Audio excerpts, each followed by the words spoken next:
ಆಗಿರಲಿ, ನಮ್ಮ ಜನ್ಮಶತ್ರುಗಳಾದ ದೇವತೆಗಳೇ ಆಗಿರಲಿ, ಇಂದ್ರನೇ ಇರಲಿ, ನಾವು ಇಂಜರಿಯವರಲ್ಲ. ಸಾಕ್ಷಾತ್ ಲಯಕರ್ತನಂತೆ ಅವನ ಮೇಲರ್ಗಿ ಅವನ ಸರ್ವನಾಶ ಮಾಡಿ ಬರುತ್ತೇವೆ. ಕಣ್ಣೀರನ್ನು ತೊಳೆದು ನಿಜವನ್ನು ನಿರೂಪಿಸುತ್ತಾರೆ. ಏನು ಅಂತ ಹೇಳಿ ಮಕ್ಕಳೇ, ಏನು ಅಂತ ಹೇಳಿ ಮಕ್ಕಳೇ. ಹೆಣ್ಣಾದವರು ಹಣೆಯ ಕುಂಕುಮವನ್ನು ಅಡಿಸುವುದಕ್ಕೆ ಯಾವ ಯಾವ ಸಂದರ್ಭದಲ್ಲೂ ಇಚ್ಛೆ ಪಡುವುದಿಲ್ಲ ಮಕ್ಕಳೇ. ಆದ್ರೆ ನನಗೆ ವಿಧವಾ ಪಟ್ಟವನ್ನು ಕೊಟ್ಟಂತಹ ಮಹಾಮುನಿ ಅಗಸ್ತ್ಯ ನಿನ್ನ ತಂದೆಯನ್ನು ತೃಣದಲ್ಲಿ ಸುಟ್ಟು ಭಸ್ಮ ಮಾಡಿದ.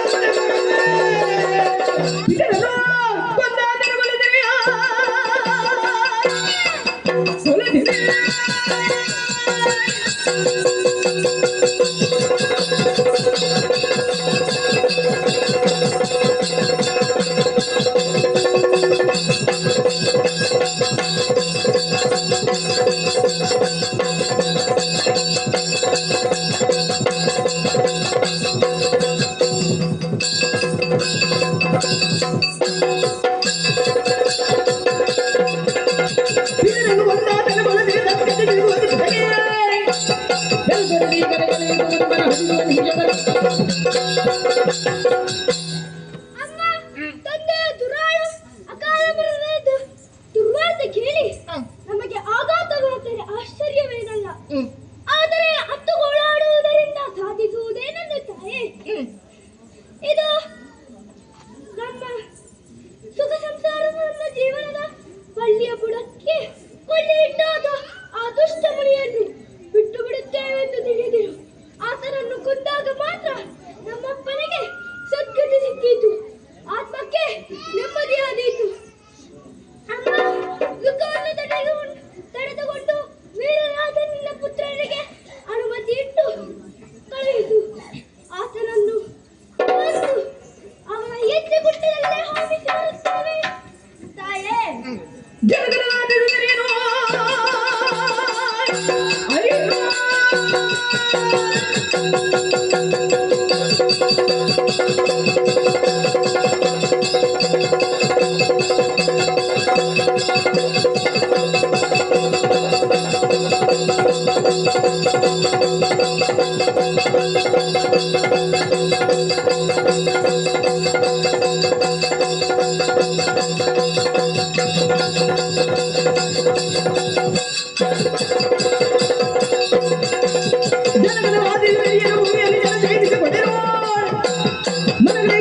ನಮ್ಮಯ್ಯನನ್ನು ಕೊಂದವನು ಯಾವ ಉದ್ದೇಶ ಸಾಧನೆಗಾಗಿ ಆ ಕೆಲಸ ಮಾಡಿರಲಿ ನಮಗೆ ಹಿತವೆಂತೂ ಅಲ್ಲ.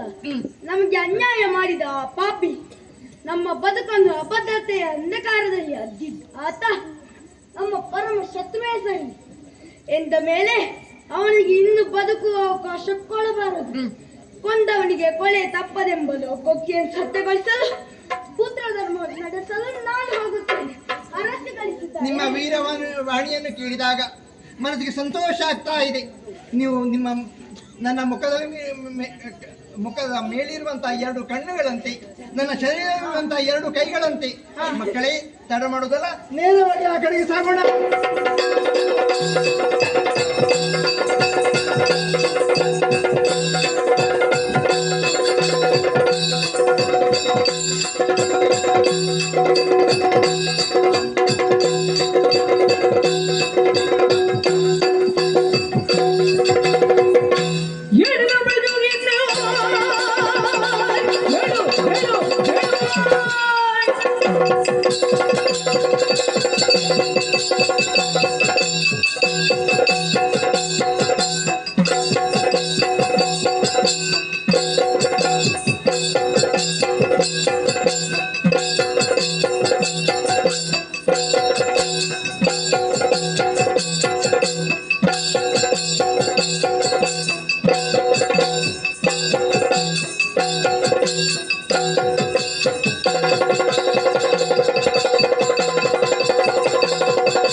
ನನ್ನ ತಂದೆ ಪ್ರಾಣ ನನಗೆ ಅಷ್ಟೊಂದು ಹಠವಾಗಿ ಹೋಯಿತೆ. ಬರೀ ದರ್ಬೆ ತುಂಡಂದರಿಂದ ಅವರನ್ನು ಜೀವಂತವಾಗಿ ದಹಿಸಿದೆ. ಸ್ವಸ್ತುಗಳನ್ನು ಅಗ್ನಿಗೆ ಆಹುತಿ ಕೊಟ್ಟು ಹೋಮ ಯಜ್ಞಾದಿಗಳು ಮಾಡುವ ಬಿಟ್ಟು ಪ್ರಾಣಿ ಬಲಿ ಇಟ್ಟು ಅಗ್ನಿಯನ್ನು ಅಪವಿತ್ರಗೊಳಿಸಿದೆ. ನಾವು ಅದೇ ಮಾರ್ಗವನ್ನು ಅನುಸರಿಸುತ್ತೇವೆ. ನಿನ್ನನ್ನು ಕಡಿದು ಗಾಯ ಕಂಡಗಳನ್ನು ನಿನ್ನನೇ ಎದ್ದೆಕ್ಕಿದ್ದೇವೆ. ಯಾರಿದ್ದಾರೆ ನೋಡೋಣ. ಅಯ್ಯ ಮುಡಿದುರಬ ತೊರೆದ ಕಳನಿ ಒಪ್ಪಿದ ಸೂತ ಫಲವದೊಂದಿದ ತನ್ನ ತಿಳಿಗೇಡಿದನಗೆ ಮುಡಿದು ತೊರೆದಿಲ್ಲ. ಅಯ್ಯ ತಂದರೆ, ನಿಮ್ಮ ಕೋಪ ಸಾಧುವಾದದ್ದೇ. ತಂದೆಯನ್ನು ಕಳೆದುಕೊಂಡು ನಿಮ್ಮ ಕೋಪ ಶೇಷವಾಗಿ ಪರಿವರ್ತನೆ ಆಗಬಹುದು. ಆದರೆ ನಿಮ್ಮ ತಂದೆಯ ಮರಣಕ್ಕೆ ಒಂದು ಕಾರಣ ಉಂಟು ಮಕ್ಕಳೇ. ನಾನು ಲೋಕದ ಹಿತಕ್ಕಾಗಿ ತಪವನ್ನು ಆಚರಿಸುವಾಗ ನನಗೆ ಅವ ಕಿರುಕುಳ ನಿಟ್ಟ. ನಾನು ಪರಿಪರಿಯಾಗಿ ಕೇಳಿದರೂ ಆತ ಕೇಳಲಿಲ್ಲ. ಹೀಗೆ ಅವನ ಮರಣವಾಯಿತು ಮಕ್ಕಳೇ. ಕೆಲವು ಬಡ ಮುನಿ ನೀನು ತೆರೆಗೇಡಿದನದಿಂದ ಕೊರಳು ಬದಿಯು ಬಾಗಿಲು ದೇವತನು ಆಯ್ತು. ಕೆಲವು ಬಡ ಮುನಿ ನೀನು ಕಟ್ಟ ಬಿಟ್ಟ ಕೊಟ್ಟು ಸನ್ಯಾಸಿಯೇ ಊಟಿ ಬಿಚ್ಚದ ಜಾಗ್ರತೆ ಏನಂತ ಭಾವಿಸಿಕೊಂಡಯ್ಯ? ನನ್ನ ಗಂಡನನ್ನು ಕೊಂದದ ಮಾತ್ರ ಅಲ್ಲದೆ ಹೊಗಳ ಬಿಡ್ತಾ ಇದ್ದಲ್ಲಿ ಜಾಸ್ತಿ ಮಾತಾಡಿದ್ರೆ ಜೋಕೆ ಹೌದೇನೋ? ನಿನ್ನನೀಗ ಸಮುದ್ರ ಕಾಣ್ತಾ ಇದೆ, ಎಂದು ಬಿಸಾಡ್ತೇನೆ. 1000 ಆನೆಗಳ ಬಲ ಉಳ್ಳವಳು ನಾನು. ನನ್ನ ಶಕ್ತಿ ಏನು ಅಂತ ತೋರಿಸ್ತೇನೆ ನಿನಗೆ.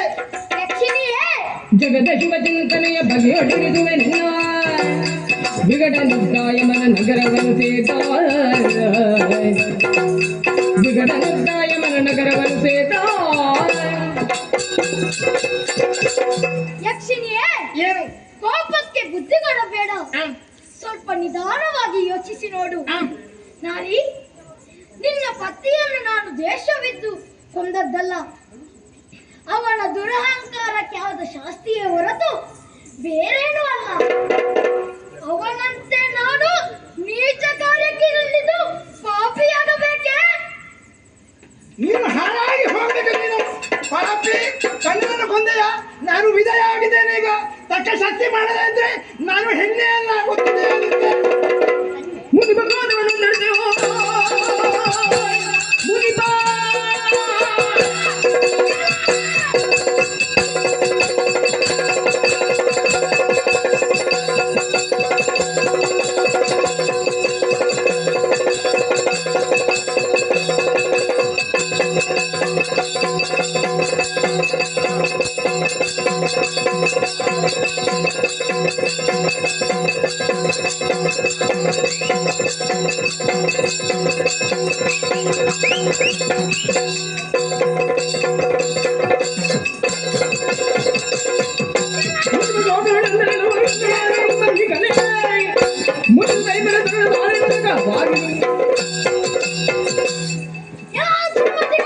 ಏನು ನೀವು ಯಕ್ಷರಾಗಿದ್ದರಿಂದ ನಿಮ್ಮನ್ನು ಬಿಡುತ್ತಾ ಇದ್ದೆ. ಇಲ್ಲದಿದ್ದರೆ ನಿಮ್ಮ ತಂದೆಯಂತೆ ಸುಟ್ಟು ಬಿಡುತ್ತಾ ಇದ್ದೆ.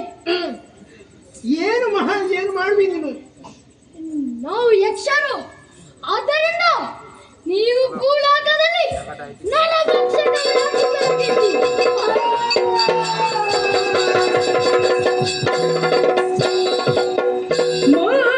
ಮಾಡಿದರೆ ಮುನಿಪಾಲ ಹರ ಹರ ಮನ್ನಿಸಲೆ ಮುನಿಪಾಲ ನಾಡಿನ ಗುನ್ನತದ ದ್ರೋಹವನು ಗೈದೆನು ಸನ್ನುತಾಂಗನಿಗೆನ್ನ ಪಾಪದ ಘನ ಹೊರೆಯ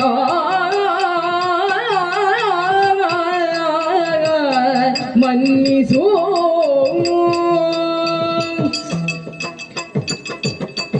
ಮುನಿಪೋತ್ತಮರೇ, ತಾಟಕಿ. ಸ್ವಾಮಿ, ನೀವು ಯಾರು? ನಿಮ್ಮ ಯೋಗ್ಯತೆ ಏನೆಂಬುದನ್ನು ಚೆನ್ನಾಗಿ ಅರ್ಥ ಮಾಡಿಕೊಳ್ಳದೆ ನಾನು ನಿಮ್ಮನ್ನು ಹಂಗಿಸಿದೆ, ಭಂಗಿಸಿದೆ, ಬೈದೆ, ಬಾಯಿ ತುಂಬ ಬೈದೆ. ನಾನು ಗುಬ್ಬಿಯ ಮೇಲೆ ಬ್ರಹ್ಮಾಸ್ತ್ರದ ಪ್ರಯೋಗ ಅಗತ್ಯ ಇದೆಯೇ ಸ್ವಾಮಿ? ಇಲ್ಲ. ನೀವು ಸಿಂಧು, ನಾವು ಹಿಂದೂಗಳಲ್ವೇ ಸ್ವಾಮಿ? ಹೇ. ನಮ್ಮಿಂದ ಅಪಚಾರ ಆಗಿದೆ ಇಂದು. ಹ್ಮ್. ಕುರಿ ಶಾಪವನ್ನು ಕೊಟ್ಟು ಹೇ. ಶಾಪ ವಿಮೋಚನೆಯನ್ನು ಮಾಡಿ ಮನ್ನಿಸಿ ನನ್ನನ್ನು. ನಾಟಕಿ ಮುನಿಪದಯುತ ಕರಣ ದ್ರವಿಸನು ವನಿತೆಗೆದನು ಮುಂದೆ ಲೋಕದ ಜನತೆಯನ್ನುದ್ಧರಿಸನು ಅಡಿನಿವನು ವನಜನಾಭ